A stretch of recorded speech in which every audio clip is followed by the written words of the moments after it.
नमस्कार। नया सवेरा के एक और बहुत ही खास अंक में आप सभी दर्शकों का बहुत बहुत स्वागत है। मैं हूं असीम मिश्रा और मेरे साथ हैं मेरे सहयोगी आंचल। आंचल नमस्कार। शुक्रिया असीम और सभी दर्शकों को सुप्रभात। और नया सवेरा में खबरों की बात होगी तो अगर खबरों का हम जिक्र करें असीम, तो अमित शाह के अरुणाचल प्रदेश दौरे का आज अंतिम दिन है, इस पर रहेगी खास नजर। बिल्कुल, बहुत ही महत्वपूर्ण ये दौरा उनका अरुणाचल प्रदेश का। आज आखिरी दिन है, आज भी बहुत सारे इवेंट्स होने वाले हैं। क्या कुछ है आज इवेंट्स, हम उस पर बातचीत करें अपने सहयोगी के साथ। साथ ही साथ देखिए आंचल, कोविड के जो केसेस है वो लगातार बढ़ते जा रहे हैं। बिल्कुल। और पूरे देश में इसकी क्या कुछ स्थिति, हमारे अस्पताल कितने तैयार हैं, डॉक्टर्स कितने तैयार हैं, इसको लेकर मॉक ड्रिल लगातार हो रहे हैं। आज उसका आखिरी दिन है। बिल्कुल। और श्री कृष्ण जन्मभूमि और ईदगाह जो है उसको लेकर मथुरा कोर्ट में क्या कुछ होने वाला है, इससे जुड़ी तमाम जानकारियां भी हम आपको देंगे। लेकिन सबसे पहले निकालते टॉप स्टोरीज यानी कि सुर्खियों पर। केंद्रीय गृह एवं सहकारिता मंत्री अमित शाह के अरुणाचल प्रदेश दौरे का आज अंतिम दिन। अमित शाह आज नमती मैदान का दौरा करने के साथ हीर वालोंग युद्ध स्मारक पर अर्पित करेंगे श्रद्धांजलि।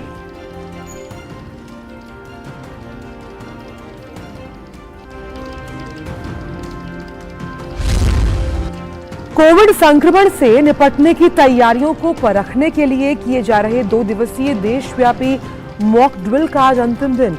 अस्पतालों में कोविड-19 की रोकथाम और प्रबंधन के लिए उपलब्ध संसाधनों की तैयारी का किया जा रहा है आकलन। पीएम गति शक्ति पर 5वीं क्षेत्रीय कार्यशाला आज से वाराणसी में होगी शुरू।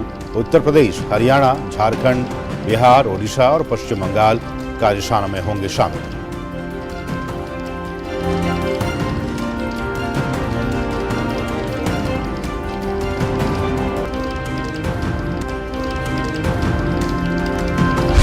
श्री कृष्ण जन्मभूमि और ईदगाह संबंधी विवाद मामले में आज मथुरा की एक फास्ट ट्रैक कोर्ट करेगी सुनवाई। पिछली सुनवाई में अदालत ने ईदगाह के जमीन सर्वे पर लगाई थी रोक।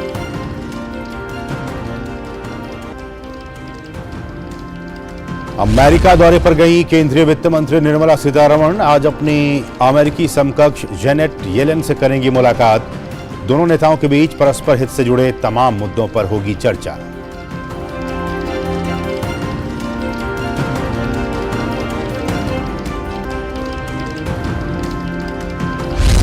फ्रांस दौरे पर गए केंद्रीय वाणिज्य और उद्योग मंत्री पीयूष गोयल आज पेरिस में फ्रांस के विदेश व्यापार मंत्री प्रतिनिधि ओलिवियर बेक्थ के साथ भारत फ्रांस व्यापार शिखर सम्मेलन की करेंगे सह अध्यक्षता।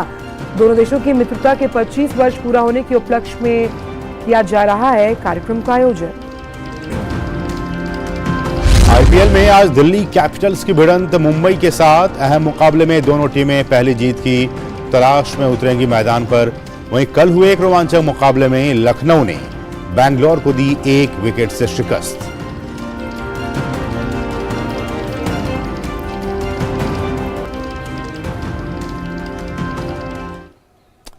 तो ये थी अब तक की तमाम अहम सुर्खियां और अब इन्हीं सुर्खियों पर डालते हैं विस्तार से नजर।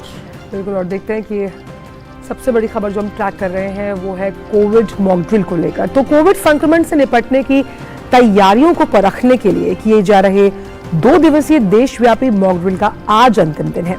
कल से शुरू हुए इस मॉक ड्रिल के तहत आज भी देश भर के चुनिंदा अस्पतालों में कोविड-19 की रोकथाम और प्रबंधन के लिए उपलब्ध संसाधनों की तैयारियों का आकलन किया जाएगा।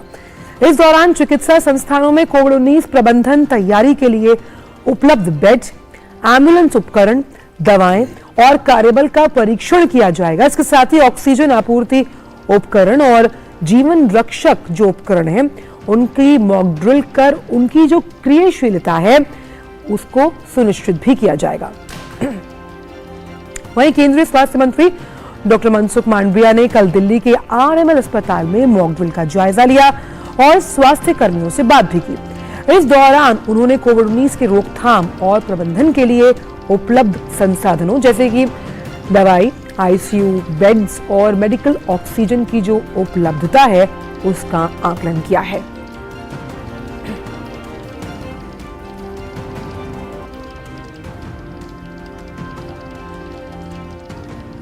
महाराष्ट्र की बात करें तो महाराष्ट्र में पिछले 24 घंटों में कोविड के 328 नए मामले सामने आए हैं। वहीं एक्टिव केसेस की संख्या बढ़कर 4,667 हो गई है। राज्य के स्वास्थ्य बुलेटिन के मुताबिक मुंबई में संक्रमण के सबसे अधिक 228 मामले सामने आए हैं। इसके बाद पुणे में 50, नागपुर में 18, अकोला में 10, लातूर में 8 और नासिक और कोल्हापुर में 5-5 मामले सामने आए हैं। राज्य में पिछले 24 घंटों में कोविड से 1 की मौत हुई है। राज्य में मृत्यु दर 1.82% है। इस बीच पिछले 24 घंटे में कुल 247 मरीज ठीक भी हुए हैं। वहीं रिकवरी रेट 98.12% दर्ज की गई है। हमारे सहयोगी नितेंद्र सिंह जो कि लगातार इस पूरे मामले को ट्रैक करते आ रहे हैं, हमारे साथ इस वक्त मौजूद है। Nitendra, good morning. और जैसा कि हमने अपने दर्शकों को बताया कि मॉक ड्रिल का आज आखिरी दिन है। कल खुद स्वास्थ्य मंत्री भी इसका जायजा लिए। जायजा लेने के बाद आप चूंकि इसको कवर करते आ रहे हैं, क्या है वर्तमान स्थिति, हम कितने सेटिस्फाइड हो सकते हैं? निश्चित तौर पे जो कल का मॉक ड्रिल था उससे जो स्वास्थ्य मंत्रालय के पास रिपोर्ट आया विभिन्न राज्यों और जिला स्तर पे जो मॉक ड्रिल हुआ था उस पर काफी संतोष जताया गया है और जो उम्मीद स्वास्थ्य मंत्रालय कर रहा था उस पे खरे उतरे हैं जितने भी राज्य हैं। वहां पर जो मॉक ड्रिल चला है, आज फिर एक मॉक ड्रिल होगा। कुछ राज्यों में आज मॉक ड्रिल होगा, उसमें दिल्ली भी शामिल है। दिल्ली सरकार के जो जितने भी अस्पताल हैं वहां पर आज मॉक ड्रिल किया जाएगा और इसके पीछे मकसद असीम यही है कि देखा जा रहा है कि अगर केस चूंकि बढ़ रहा है तो अगर अस्पतालों में भर्ती होने की जरूरत पड़ेगी तो अस्पताल के संसाधन फिर से एक्टिव हों, सुचारू रूप से चले। जो स्वास्थ्य कर्मी हैं उनका 15 दिन का रोटेशन ड्यूटी लगाया गया है और अभी आरएमएल की अगर हम बात करें तो सिर्फ करीब 23 बेड आरक्षित किया गया है। अभी तो 4 मरीज वहां पे भर्ती हैं और जैसे जैसे अगर जरूरत पड़ेगी तो आगे और भी बढ़ाया जाएगा और यही हाल बाकी दूसरे अस्पतालों का है। और बहुत ही सुनियोजित तरीके से मॉक ड्रिल चलाया गया। केंद्रीय स्वास्थ्य मंत्री कल आरएमएल अस्पताल में थे और उन्होंने बारीकी से सब कुछ देखा, कैसे जांच, मरीज पहले कहाँ आता है, जांच उसकी किस तरीके से आरटीपीसीआर टेस्ट होती है, फिर उसको वार्ड में कैसे ले जाया जाता है, टेस्ट कहाँ पे हो रहा है, ऑक्सीजन का जो प्लांट था, पीएसए प्लांट था, वहां भी उन्होंने जाकर के देखा कि वो किस तरीके से चल रहा है। तो एक बहुत ही अच्छा मॉक ड्रिल रहा और तैयारी पूरी तरीके से अस्पतालों के पास है। साथ ही साथ जनता में भी जागरूकता आएगी कि चूंकि हम अगर सावधानी बरतेंगे, कोविड प्रोटोकॉल का पालन करेंगे, मास्क लगाएंगे, हाथ धोएंगे, भीड़ भाड़ में जाने से बचेंगे तो हम संक्रमण के चेन को तोड़ पाएंगे और अगर बीमारी यहीं पर रुक जाएगी और प्रसार इसका कम होगा तो ज्यादा बेहतर रहेगा। निरंजन, हम जानते हैं कि ट्रिपल टी टेस्ट, ट्रैक और ट्रीट के साथ साथ जो एक वैक्सीनेशन ड्राइव हमने चलाया जिसकी तारीफ हर जगह हुई है, उस लिहाज से ये भी कहा गया है कि जिन्हें बूस्टर डोज नहीं लगाया है उन्हें वो लगवा लेना चाहिए। उसको लेकर किस तरह से तैयारी, खासतौर पर जो हाई रिस्क ग्रुप्स हैं, अगर हम बात करें प्रेग्नेंट औरतें हैं जिसमें वृद्ध जन भी शामिल हैं, उनके लिए किस तरह से अस्पताल तैयार है? देखिए, दोनों डोज तो करीब करीब 90% से ज्यादा जो पात्र आबादी है वो ले चुकी है, लेकिन प्रिकॉशन डोज निश्चित तौर पे अभी कम लिया गया है। सिर्फ 30% जो पात्र आबादी है उन्होंने ही सिर्फ प्रिकॉशन डोज लिया है या बूस्टर डोज लिया है। तो ये जरूरत है अभी कि बहुत से लोग हिचक रहे हैं कि क्या जरूरत है, अब तो कोविड चला गया, संक्रमण हो नहीं रहा है तो अलग से क्यों लेना। ये बहुत से ऐसे लोग हैं जिनके मन में है, लेकिन जो डॉक्टर हैं, जो एक्सपर्ट है, उनका ये सलाह है कि निश्चित तौर पे आपको प्रिकॉशन डोज लेना चाहिए क्योंकि ये जो वेरिएंट नया है, ये ओमिक्रॉन का सब वेरिएंट है, ये ट्रीट कर गया है और इस वजह से इसमें प्रसार देखा जा रहा है, संक्रमण का दर ज्यादा देखा जा रहा है और इसीलिए केस ज्यादा आपको दिख रहा है। साथ ही साथ टेस्ट को भी बढ़ाया गया है, आरटीपीसीआर ज्यादा से ज्यादा टेस्ट किया जा रहा है।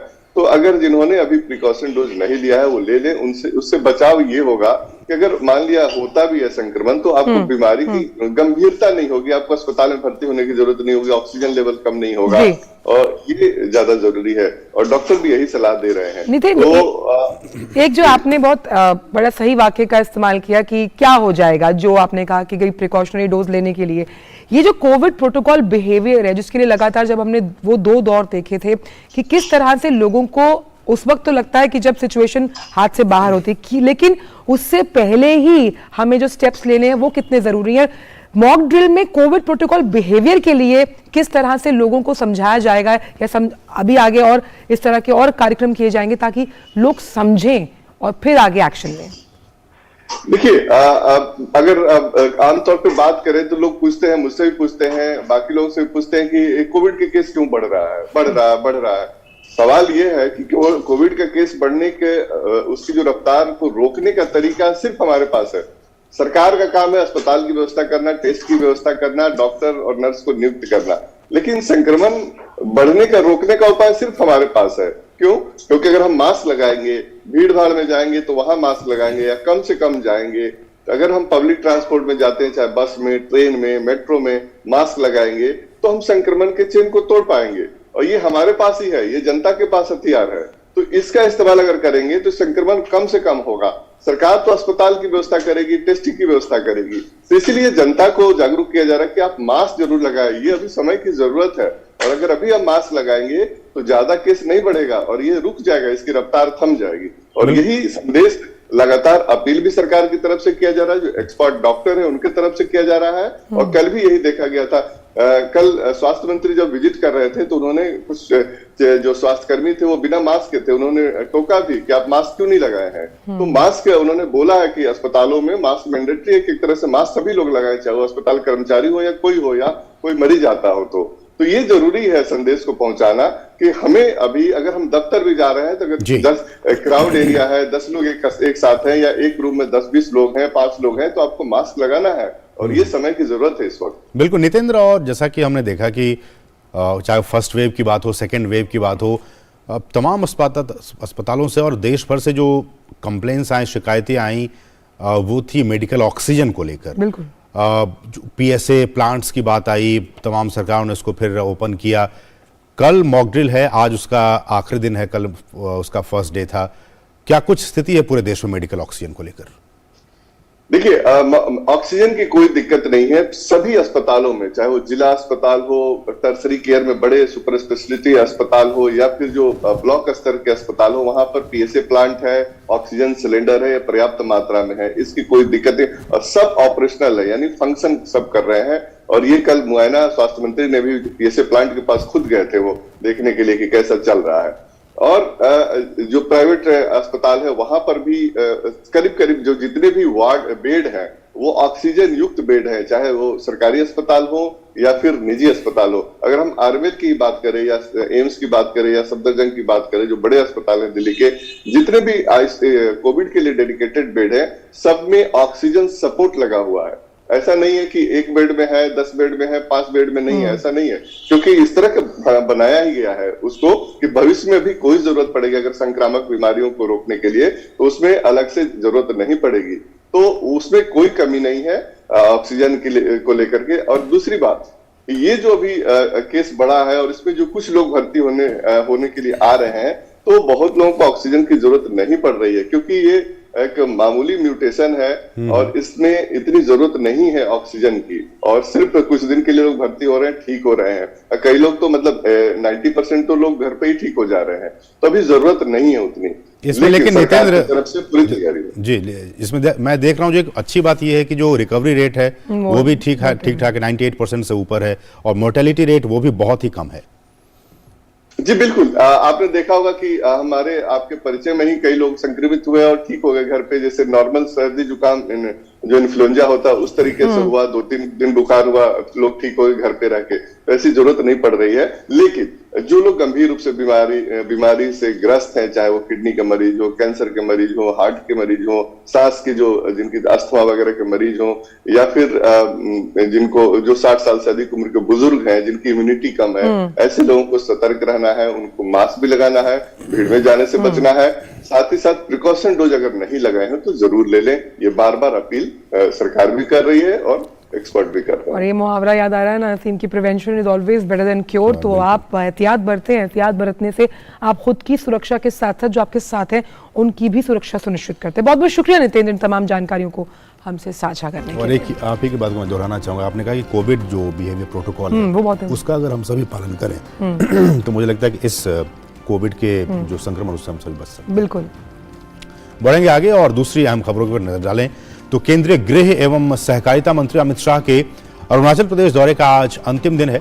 अमित शाह आज नमती मैदान का दौरा करेंगे और वालोंग युद्ध स्मारक पर श्रद्धांजलि अर्पित करेंगे। इससे पहले सोमवार को अमित शाह ने अंजाव जिले के सीमावर्ती गांव किबुतू में वाइब्रेंट विलेजेस प्रोग्राम का शुभारंभ किया। वाइब्रेंट विलेज प्रोग्राम पहचान किए गए सीमावर्ती गांव के लोगों के जीवन स्तर में सुधार करने में मदद करेगा और उन्हें अपने मूल स्थानों पर रहने के लिए प्रोत्साहित करेगा, जिससे कि इन गांवों से पलायन रुक सके और सीमा की सुरक्षा बढ़ाने में मदद मिल सके। अमित शाह ने कहा कि भारत की नीति बिल्कुल स्पष्ट है कि हमें शांति चाहिए, लेकिन हमारी 1 इंच जमीन पर भी कोई कब्जा नहीं कर सकता। उन्होंने कहा कि किबुथु देश का आखिरी गांव नहीं बल्कि पहला गांव है। अमित शाह ने कहा कि केवल 9 वर्ष में पीएम मोदी के नेतृत्व में प्रयासों के कारण पूर्वोत्तर को देखने का नजरिया बदल गया है। इसे अब देश के विकास में योगदान देने वाले क्षेत्रों में से एक माना जाता है। हमारे सहयोगी सुधाकर दास इस वक्त हमारे साथ मौजूद हैं, लेकिन हम उनसे बात करें, लेकिन उससे पहले हम रुकेंगे यहाँ एक छोटे से ब्रेक के लिए। आप देखते रहिए डीडी न्यूज।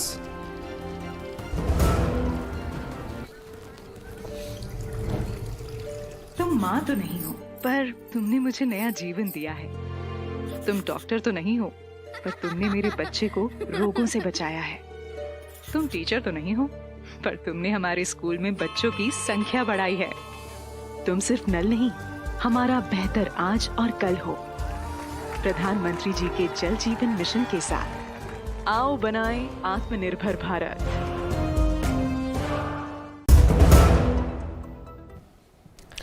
बिल्कुल, और हमारे साथ हमारे सहयोगी सुधाकर दास इस बड़ी खबर पर, जो कि अरुणाचल प्रदेश के दौरे पर गृह मंत्री गए हुए हैं। किबुथु गांव का उन्होंने दौरा किया और उन्होंने ये कहा कि ये आखिरी गांव नहीं, ये पहला गांव है और जो वाइब्रेंट विलेजेस प्रोग्राम है उसके जरिए कोशिश ये की जा रही है कि जो लोग वहां से पलायन कर गए हैं वो एक बार फिर से वहां पे आ सकें। पहले गृह मंत्री हैं जिन्होंने जो सीमावर्ती गांव है जिसका दौरा किया है अरुणाचल प्रदेश। बिल्कुल बिल्कुल।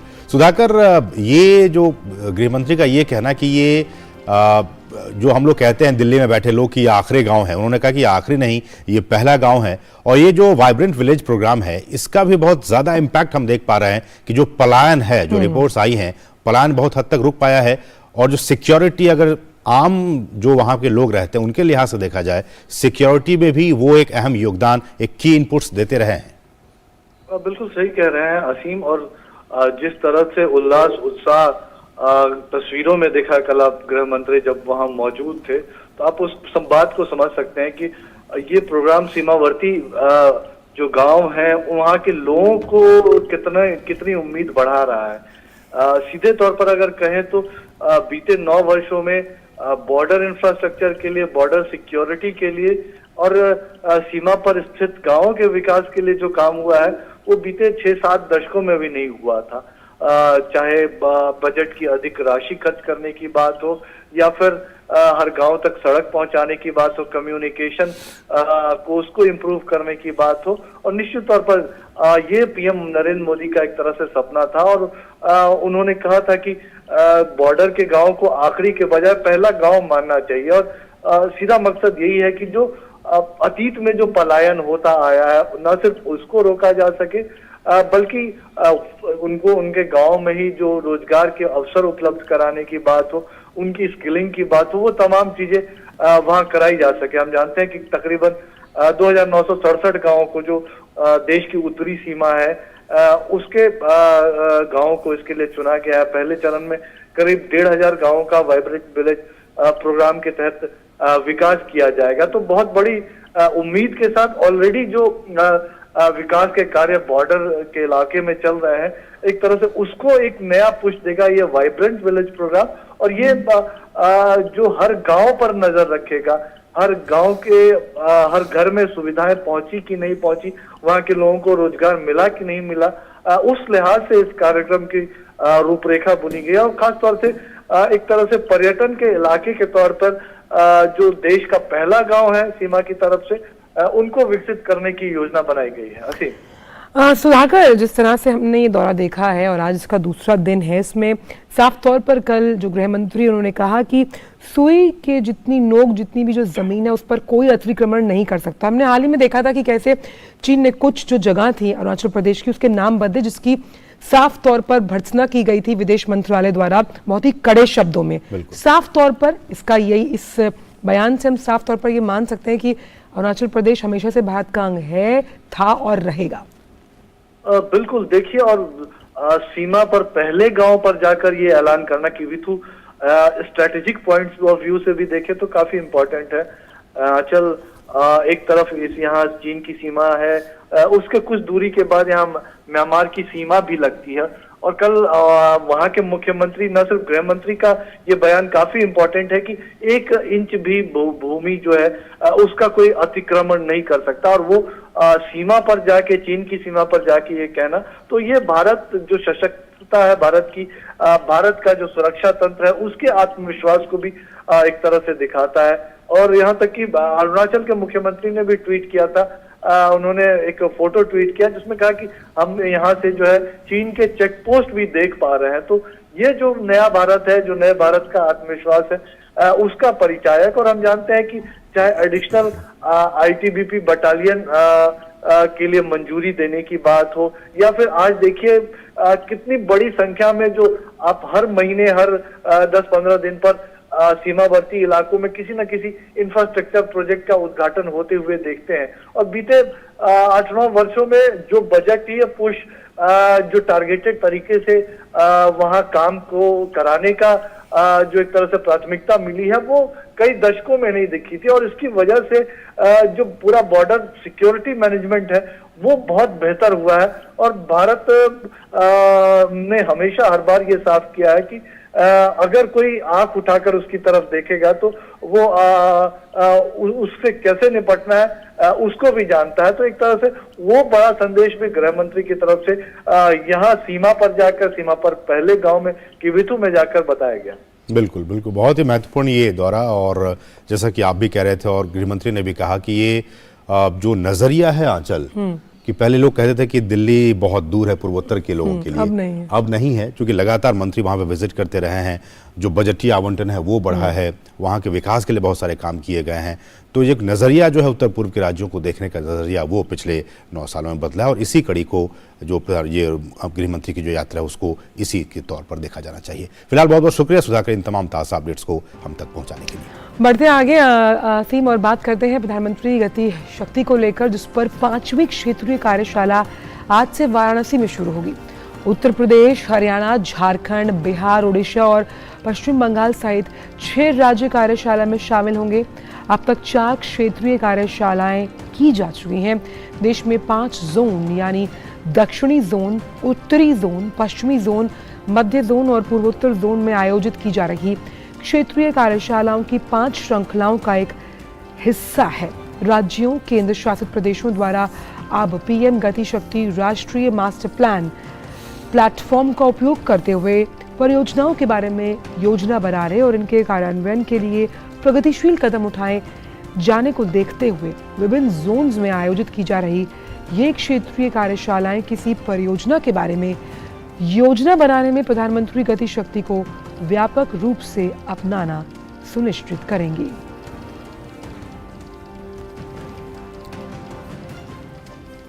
केंद्रीय वाणिज्य और उद्योग मंत्री पीयूष गोयल फ्रांस के दौरे पर हैं।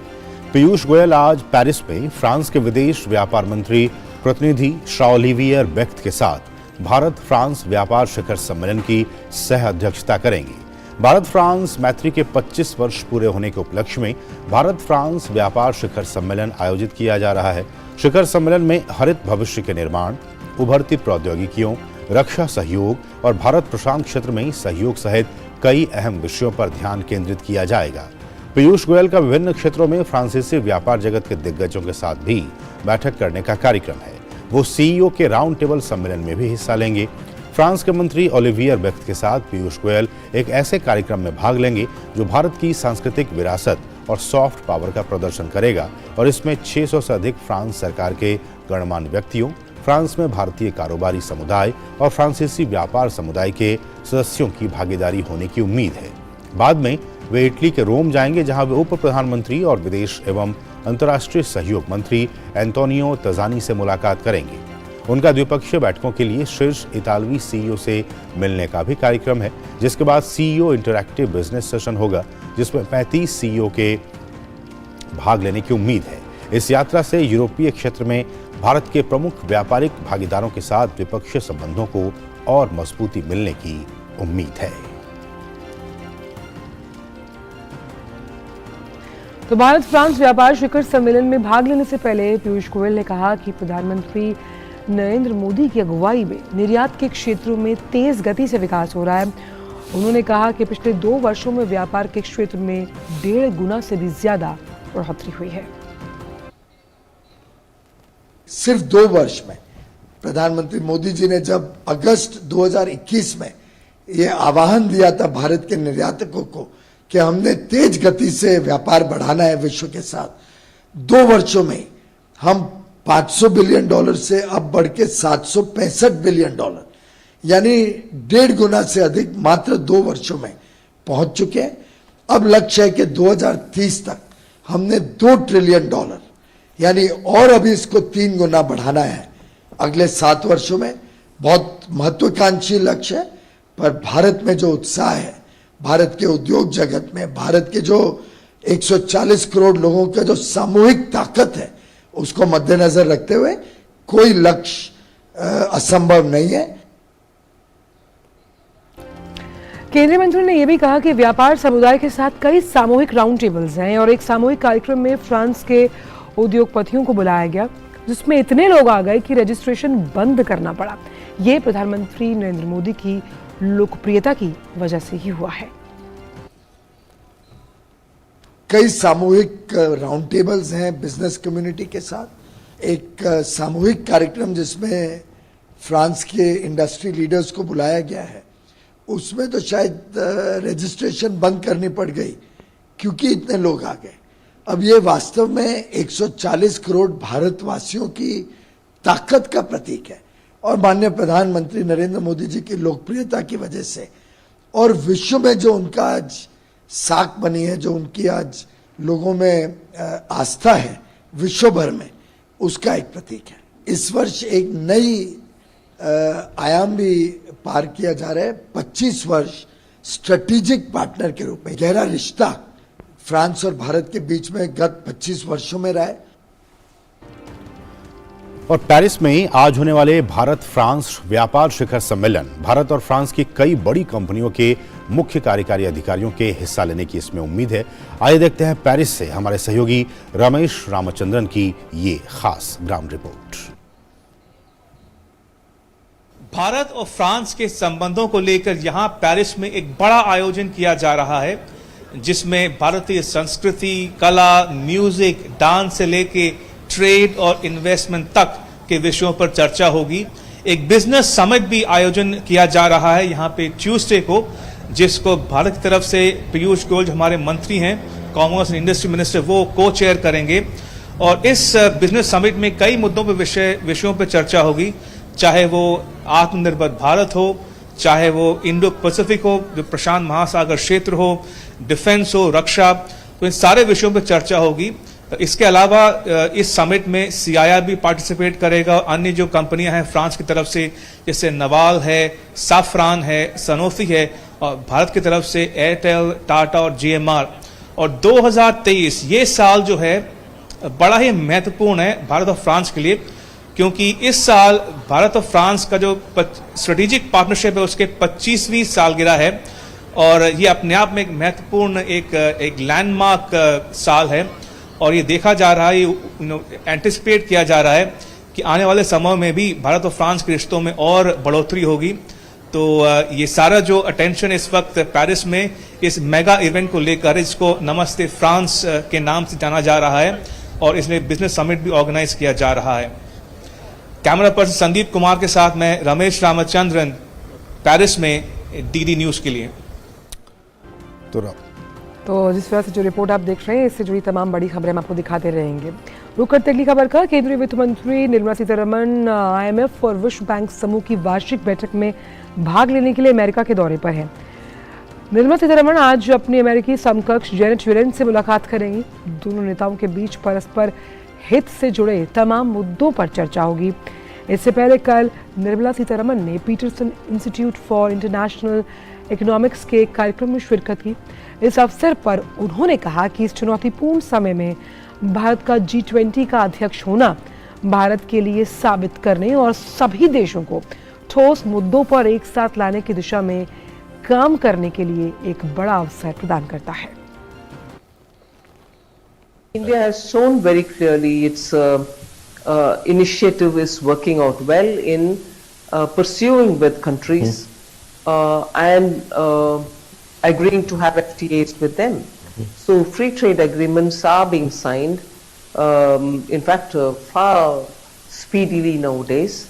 We've just concluded one with Australia. We've concluded earlier one with the UAE, Mauritius, and as it is, we've had agreements with ASEAN, free trade agreements both in goods and services with ASEAN. We have had with Korea, with Japan. So free trade agreements have bilaterally or with multilateral groups been the route which India has had till before 2014, and now between 2019 and today we've had at least 3 major agreements signed. और वित्त मंत्री निर्मला सीतारमण ने यह भी कहा कि चीन की जीरो टॉलरेंस नीति के कारण विश्व की सप्लाई चेन बाधित हुई है। China is opening up back again after the zero tolerance and everything else. I would still think there would be a lot of investment interests and also manufacturing interests going back to China or restoring themselves in China. So it will be unrealistic to think everything is going to get out of China. But yet, the shock that had happened in terms of disruptions in supply chain justifies more than one location. And countries like India would be the best in terms of the skill sets that are Indians, particularly the youth. So you have every reason to come there and invest, and also a captive domestic market as well. I'm sure there are other countries which are pitching in with the same kind of tone. और उन्होंने ये भी कहा कि हाल के वर्षों में भारत ने कई देशों के साथ फ्री ट्रेड एग्रीमेंट्स किए हैं। India has shown very clearly its initiative is working out well in pursuing with countries and agreeing to have FTAs with them. So free trade agreements are being signed, in fact, far speedily nowadays. We've just concluded one with Australia. We've concluded earlier one with the UAE, Mauritius. And as it is, we've had agreements with ASEAN, free trade agreements both in goods and services with ASEAN. We have had with Korea, with Japan. So free trade agreements have bilaterally or with multilateral groups been the route which India has had till before 2014, and now between 2019 and today we've had at least 3 major agreements signed. हमारे साथ हमारे सहयोगी अजय मिश्र इस वक्त ताज़ा update के साथ मौजूद है। अजय, 2 महत्वपूर्ण बातें जो निर्मला सीतारमण कह रही थी, एक तो फ्री ट्रेड एग्रीमेंट्स को लेकर तमाम देशों के साथ जो हुए हैं उनके लेकर उन्होंने बातचीत की और अपने बयान को दिया। दूसरा, उन्होंने चाइना को लेकर कहा कि जो उनका जो एक ये रहा है सिद्धांत जीरो टॉलरेंस पॉलिसी का, जिसकी वजह से डिस्ट्रप्शंस जो है वो काफ़ी हुए हैं। इन दोनों पर आपका टेक? देखिए, ये जो वित्त मंत्री की यात्रा है अमेरिका की बहुत ही महत्वपूर्ण है और जिस तरह से आप जानते हैं कि WTO और IMF की सालाना बैठक के साथ साथ G20 की अध्यक्षता के तहत जो फाइनेंस ट्रैक की बैठक है उस पर भी जो चर्चा होने की उम्मीद है।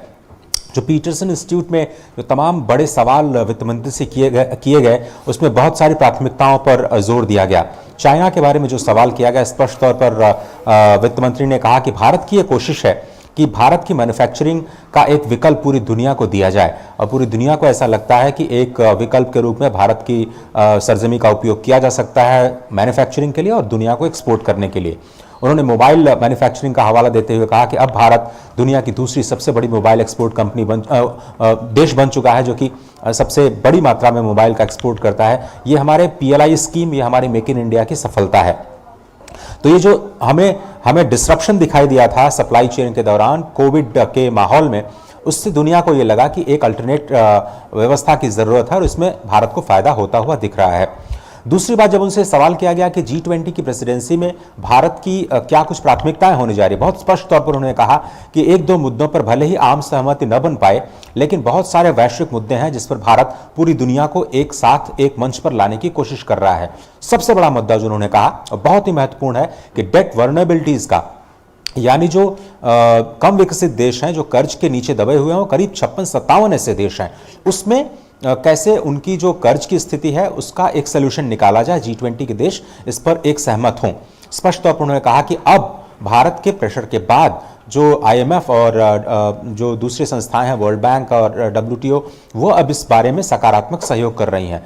दूसरी बात उन्होंने कही कि क्रिप्टो करेंसी को लेकर के जो हमने देखा कि अचानक जो वॉलेटिलिटी देखी गई और कई जगह क्रैश देखा गया, उसका रेगुलेशन कैसे हो। भले ही सभी देश इस पर सहमत ना हो, लेकिन कम से कम रेगुलेशन को लेकर के सभी देश इस बात पर एकमत हो सकते हैं कि रेगुलेशन की जरूरत है।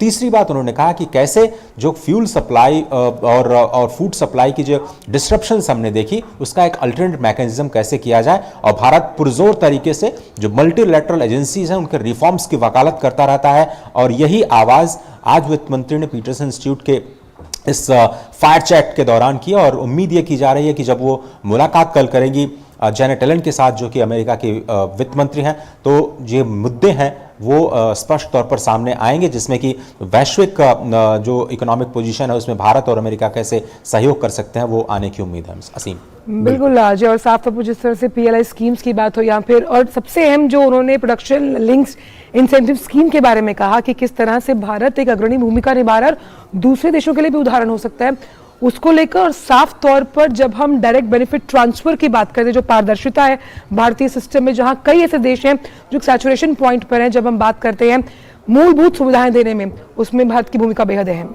बहुत महत्वपूर्ण आपने कहा। जब उनसे सवाल किया गया कि भारत के अगले 5 साल के लिए ग्रोथ की क्या स्ट्रेटजी है, उन्होंने यही कहा कि भारत मूलभूत सुविधाओं को आम जन तक पहुंचाने के लिए और सैचुरेशन के लेवल तक पहुंचाने के लिए प्रतिबद्ध है। और यही वजह है कि जो एक दूसरे के सहयोग करने की जो भावना है भारत में, वो कोविड के दौरान दिखाई दी, और इसीलिए भारत इस वक्त दुनिया की सबसे तेज रफ्तार अर्थव्यवस्था बना हुआ है। असीम ने जो पहले सवाल किया था वो बड़ा इंपॉर्टेंट है। लिबरलाइजेशन को लेकर के अभी अमेरिका के एक बड़े नेता का यह बयान आया कि लिबरलाइजेशन का मतलब क्या है, जब उसका फायदा कम विकसित देशों तक नहीं पहुंच पाया। वित्त मंत्री ने कहा कि 2014 से 2017 के दौरान जब उन्होंने यही बात कही थी तो ग्लोबल मीडिया ने उस पर ध्यान नहीं दिया था।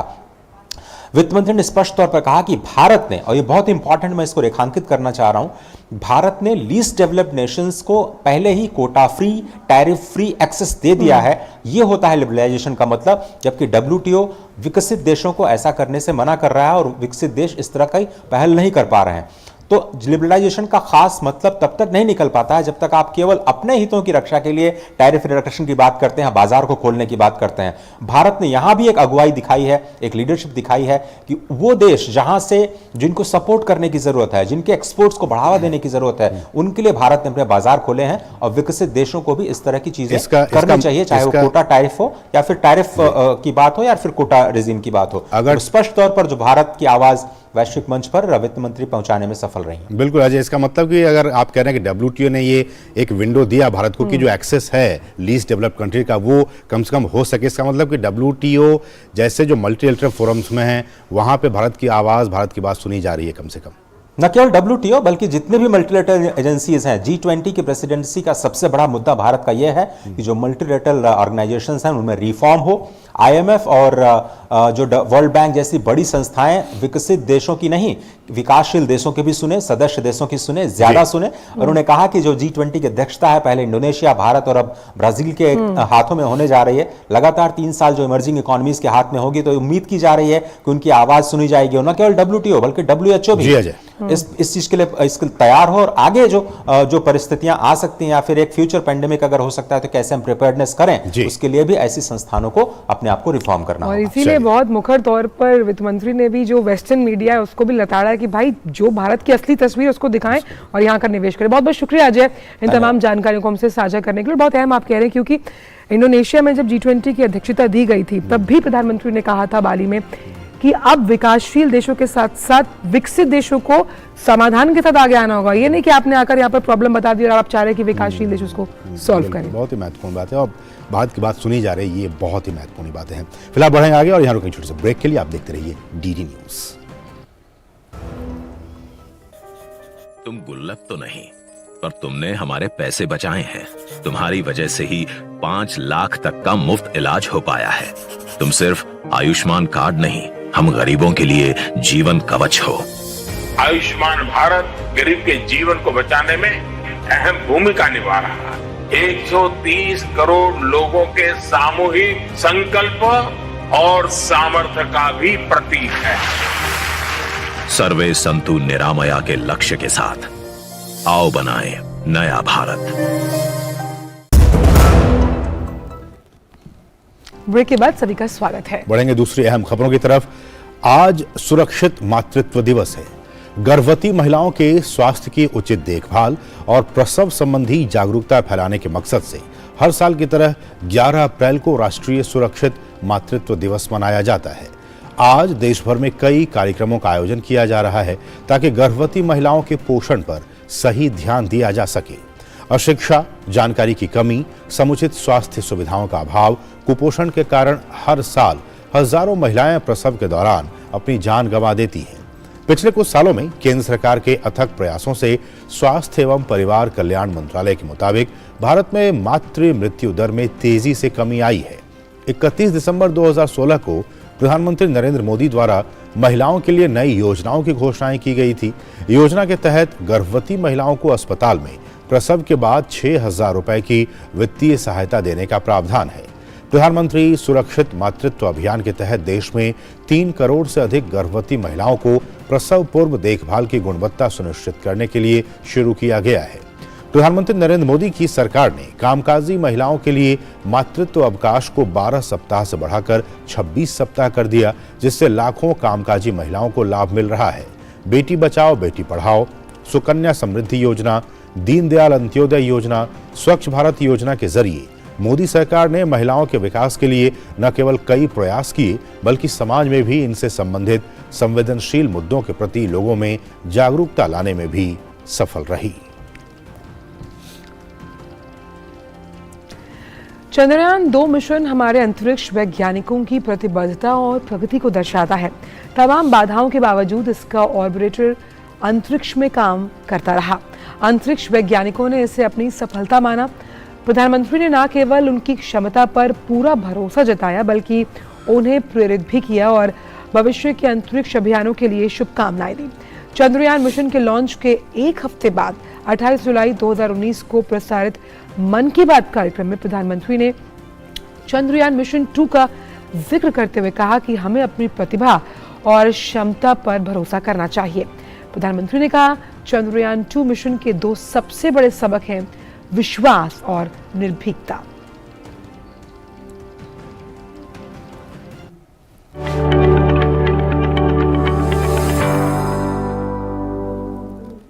अगर आप मुझसे पूछें कि चंद्रयान 2 से मुझे कौन सी 2 बड़ी सीख मिली, तो मैं कहूंगा ये 2 सीख हैं फेथ और फियरलेसनेस, यानी विश्वास और निर्भीकता।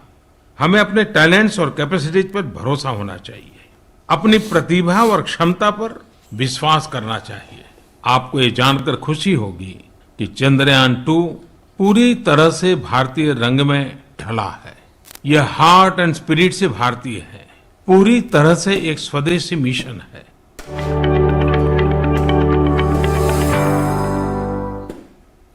और अब बात पद्म पुरस्कार की।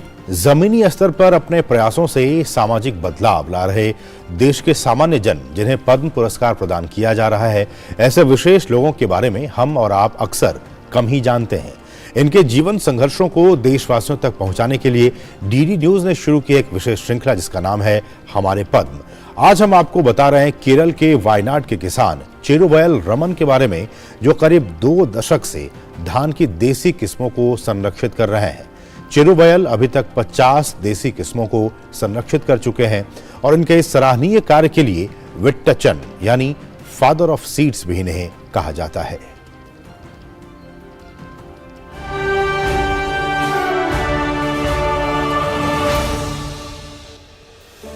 ये जो आप मेरे हाथ में धान की उन्नत किस्म देख रहे हैं, ये अपने आप में कई प्रकार के जेनेटिकली इंप्रूव्ड किस्म होती है। इसका मतलब ये होता है कि जो इसकी देसी मूल किस्म थी उसमें कई प्रकार के बदलाव किए गए, उसके बाद में इस तरह की धान की किस्में बनाई जाती हैं। खेती हिंदुस्तान में या कहा जाए दुनिया में आज इसी प्रकार से ज़्यादातर होती है, जिसमें उन्नत किस्म के बीज बनाए जाते हैं। लेकिन इसका खामियाजा भी एक होता है, वो ये कि हम इसकी देसी किस्में खो देते हैं। लेकिन हिंदुस्तान के तमाम ऐसे अन्नदाता हैं, धरती पुत्र हैं, जो हमारी देसी किस्मों के संरक्षण के लिए दशकों से, लंबे समय से काम कर रहे हैं।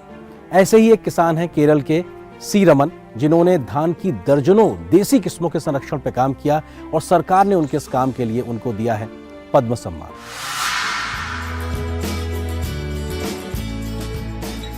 हमारे खाद्यान्न में धान महत्वपूर्ण स्थान रखता है। हालांकि आधुनिक तकनीक के साथ जेनेटिकली इम्प्रूव्ड और हाइब्रिड चावल की किस्मों का प्रयोग जोर पकड़ रहा है, लेकिन आज भी प्राकृतिक और अधिक गुण वाली देसी किस्मों के चावल का मुकाबला नहीं है। केरल के वायनाड के कुर्चिया समुदाय के चावल की खेती करने वाले 72 वर्षीय किसान चेरुवयल रमन करीब 2 दशक से धान की देसी किस्मों को संरक्षित कर रहे हैं। वे 50 से अधिक ऐसी देसी किस्में संरक्षित कर चुके हैं जो लुप्त होने की कगार पर पहुंच गई थीं, और इसीलिए कहलाते हैं चिट्टचन यानी फादर ऑफ सीड्स। ഏകദേശം 10-48 വർഷമായി രാസവളം കീടനാശിനിയുടെ പാടത്തും പറമ്പിലിടുന്നില്ല। लगभग 48 वर्षों तक मेरे खेतों में कीटनाशक या रासायनिक उर्वरक नहीं डाले गए हैं। इसलिए मेरे खेतों में मछलियां, केकड़े और सांपों का पारिस्थितिकी तंत्र फलता फूलता है। मैं एक हिस्से में विभिन्न प्रकार के बीजों की खेती करता हूँ। मैं इसे आधा किलो या 1 किलो के रूप में किसानों के साथ साझा करता हूँ। मैं इसके लिए पैसे नहीं लेता, और इनके लिए किसान केरल, तमिलनाडु, कर्नाटक और आंध्र प्रदेश सहित सभी राज्यों से आते हैं। मेरे चाचा थलक्कल चंथू कुरुच्ची नायक इस भूमि की स्वतंत्रता के लिए पजहस्सी राजा के साथ अंग्रेजों के खिलाफ लड़े। मैं भी अपने परदादा की परंपरा के अनुसार अपने जीवन को जहर और मिट्टी के क्षरण से बचाने के लिए संघर्ष के रूप में मानता हूं। मेरा संदेश दुनिया भर में पहुंच रहा है। मेरा मानना है कि हर भारतीय को इसमें गर्व होना चाहिए। इसलिए चुनौतियों के बावजूद मैंने अपने मिशन में आगे बढ़ने का फैसला किया है। वायनाड की 55 स्वदेशी धान की नस्लों की बुवाई और संरक्षण कर रहा हूं। उन्हें विविध फसल चक्र मिले हैं। സൃഷ്ടിയുടെ ഇതൊക്കെ അത് ഏതാണ്ട് ഒരു 55ഓളം നെൽവിത്തുകൾ ഞാൻ കൃഷി സംരക്ഷിക്കുന്നു। 10 साल की उम्र से ही खेती से जुड़े चेरुवेल रमन धान की खेती पूरी तरह पारंपरिक और पर्यावरण के अनुकूल रसायन रहित विधि से ही करते हैं। उन्होंने जिन देसी स्थानीय किस्मों का संरक्षण किया उनमें चेन्नेलू, थोडी, वेलियान, कल्लादियारन, मन्नू वेलियन, चेम्बक्कम, चन्नल थोडी, चेट्टू वेलियन, पल वेलियन और कनाली वायनाड जैसी किस्में खासी प्रचलित हैं। अपने इस काम के लिए चेरुवयल को देश विदेश में भी विशेष पहचान मिली है और उन्होंने कई राष्ट्रीय पुरस्कार भी अपने नाम किए हैं। केरला के एक किसान चेरुवेल जी को जो पद्मश्री के लिए चयनित हुए हैं, वे चावल की पुरानी किस्मों की खेती कर रहे हैं और साथ में प्राकृतिक रूप से इस खेती को कर रहे हैं। आप देख रहे हैं कि हमारे देश में रसायन का पूरा जोर है। जो खेती हो रही है उसमें रासायन का प्रयोग ज़्यादा हो रहा है, साथ में कीटनाशक दवाइयों का प्रयोग भी हो रहा है, जिससे हमारे खाद्यान्न में रसायन का अंश आ रहा है, जिससे लोग भी बीमार हो रहे हैं, क्योंकि जो उत्पादन है वो स्वास्थ्यवर्धक नहीं है। हमारे किसान चेरुवेल जी ने इसको सुधारा है, प्राकृतिक रूप से ये चावल की खेती की है, तो इसके लिए सरकार ने उनको पद्मश्री के लिए चयनित किया है। सरकार का बहुत बहुत धन्यवाद कि भारत के एक ऐसे किसान को आपने चयनित किया है। धान की खेती 1500 से 800 ईसा पूर्व से होती आ रही है।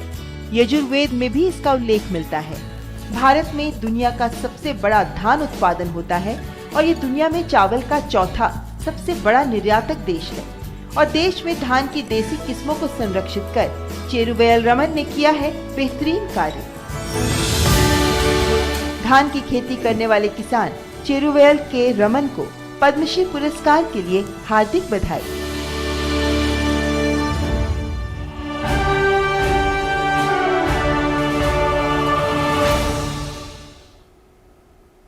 तो किसान को पद्म पुरस्कार मिलना असीम अपने आप में ये भारत सरकार की प्रतिबद्धता को दर्शाता है कि उस हाशिए पर पड़े इंसान को मुख्य धारा में कैसे शामिल करके सम्मानित भी किया जाता है। बहुत ही महत्वपूर्ण ये पदम। बढ़ाइए आगे और अब कुछ अंतर्राष्ट्रीय खबरें फटाफट अंदाज में।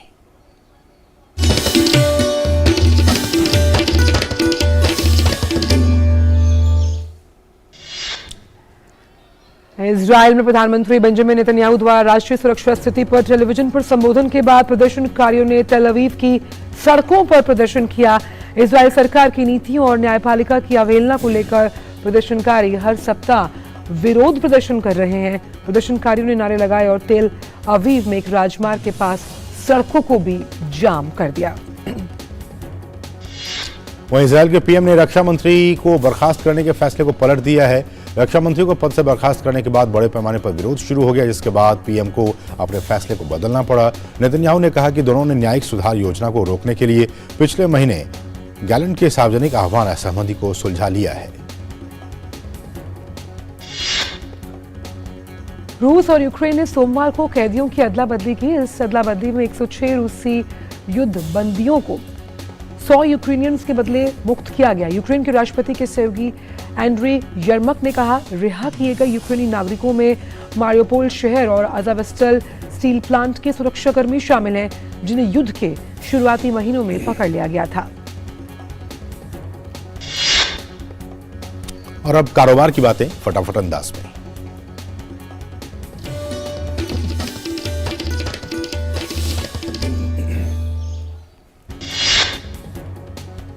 केंद्रीय विद्युत और नवीन एवं नवीकरणीय ऊर्जा मंत्री आर.के. सिंह ने राज्य ऊर्जा दक्षता सूचकांक 2021-22 की रिपोर्ट की जारी। रिपोर्ट में 60 से ज्यादा अंकों के साथ आंध्र प्रदेश, कर्नाटक, केरल, राजस्थान और तेलंगाना रहे सबसे आगे। रिपोर्ट में ऊर्जा दक्षता कार्यान्वयन में राज्यों और केंद्र शासित प्रदेशों की वार्षिक प्रगति का आकलन किया गया पेश। हाल के दिनों में पश्चिम रेलवे को फिल्म शूटिंग से रिकॉर्ड 1.64 करोड़ का राजस्व प्राप्त हुआ। इसके लिए सिंगल विंडो सिस्टम लागू किया गया है। वित्तीय वर्ष 2022-23 के दौरान पश्चिम रेलवे के विभिन्न स्थानों पर 20 से अधिक फिल्मों की शूटिंग हुई। पश्चिम रेलवे ने फिल्म शूटिंग के लिए अपने विभिन्न परिसरों और रेल डब्बों को उपलब्ध कराकर 1.64 करोड़ रुपए का राजस्व हासिल किया। गूगल के स्वामित्व वाले यूट्यूब ने अपनी music streaming service YouTube music के लिए स्लीप टाइमर फीचर किया लॉन्च। गूगल के अनुसार ऐप में नाउ प्लेइंग ओवरफ्लो मेन्यू के निचले भाग में गाने के लिए यह फीचर दिखाई देगा। स्लीप टाइमर फीचर उन लोगों के लिए जो संगीत सुनते हुए सो जाना पसंद करते हैं। और अब खेल जगत की कुछ अहम खबरें।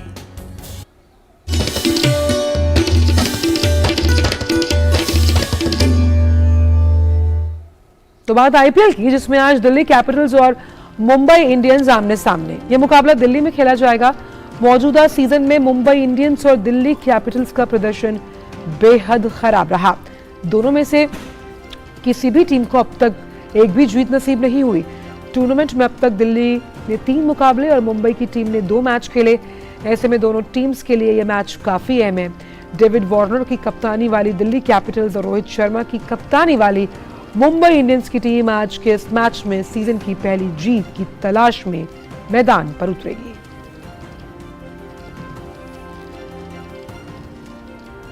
और भारतीय ग्रैंडमास्टर डी गुकेश ने विश्व शतरंज आर्मेगेडॉन एशिया और ओशिनिया इवेंट का खिताब अपने नाम कर लिया है। गुकेश ने पूर्व विश्व रैपिड चैंपियन उज्बेकिस्तान के नॉदरबेक को फाइनल में हरा दिया। गेम 1 में एक मौका गंवाने के बाद गुकेश ने शानदार वापसी की। उन्होंने अगला गेम जीता और चैंपियन बने। गुकेश और गुस्तारोव दोनों ने सितंबर में होने वाले आर्मेगेडॉन ग्रैंड फिनाले में जगह बना ली है। और अब ग्लैमर वर्ल्ड की खबरें फटाफट अंदाज में।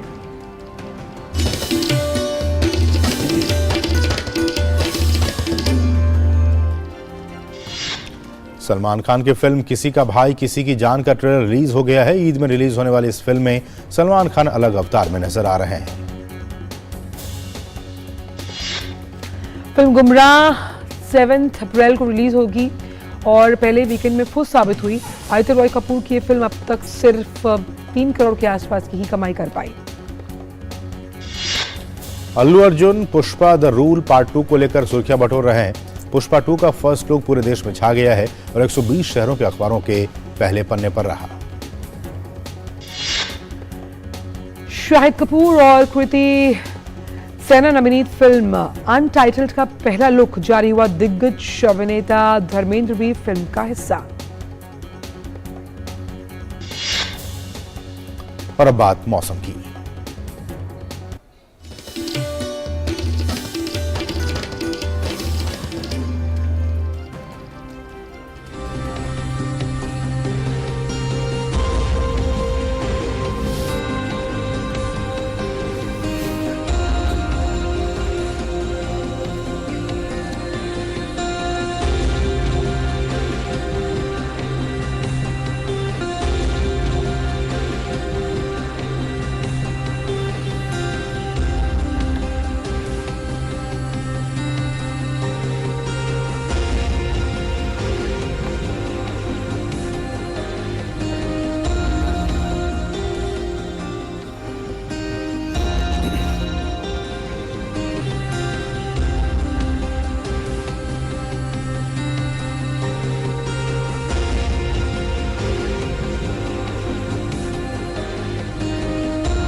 तो नया सवेरा के आज के अंक में बस इतना ही। वक्त हो चला अब आपसे विदा लेने का।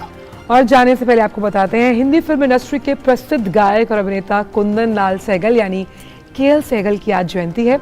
नया सवेरा के इस अंक में जाने से पहले आपको छोड़ जाते हैं केएल सहगल के सदाबहार नगमों के साथ। दीजिए इजाजत। नमस्कार।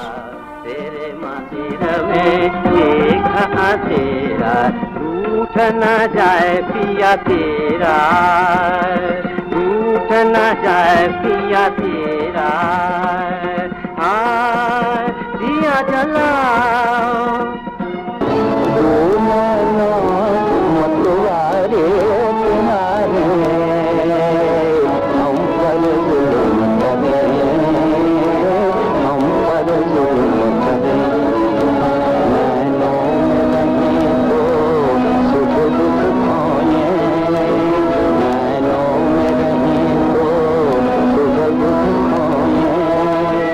हो तो उदासी डसती है, हंस दे तो खुदाई हंसती है, बोले तो फिजा रानी, बोले तो फिजा रानी, सपनों की रानी, मेरे सपनों की रानी, रोही रोही रोही रोही रोही रोही मेरे सपनों की उम्मीद के फूलों से इस घर को सजाया था, एक भेदी लूट गया, हम जी के क्या करेंगे, हम जी के क्या करेंगे, जब दिल ही टूट गया।